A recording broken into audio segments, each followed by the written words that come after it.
Gabi. Alors, elle a arrêté sa carrière quand même. Non, genre, pour aucun homme, t'arrêtes ta carrière. Je pense pas que ça soit très féministe, tu vois. Pour se consacrer à son mariage, enfin, c'est vraiment la pire des excuses que j'ai jamais entendues de toute ma vie. Si t'as une carrière, tu la mènes, tu vois, tu vas pas aller te mettre sous la dépendance d'un homme. Et surtout qu'elle le lui rappelle constamment. Donc ça veut dire que elle sait qu'elle a perdu en liberté en se mariant.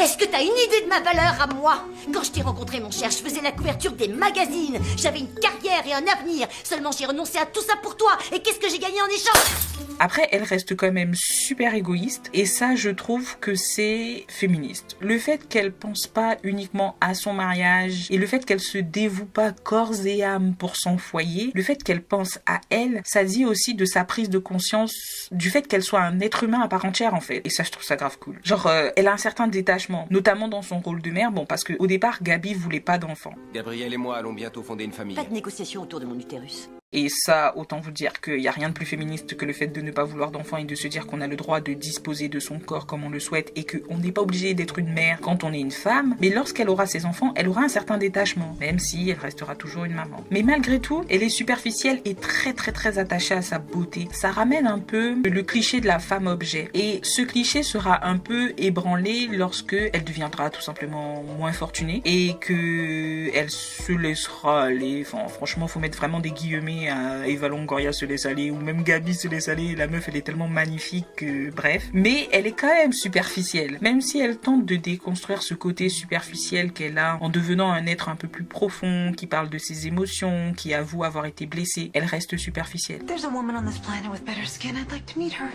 Genre quand elle retrouve sa fille, je crois que c'est dans la saison 6 ou dans la saison 7, et qu'elle lui offre un sac Chanel, enfin tu te dis ok d'accord quoi. Elle aussi, elle finit entrepreneuse avec un business de shopping. Bon, elles restent dans la performance de genre en fait. Elles sont toutes spécialistes dans des domaines qui concernent le féminin traditionnellement.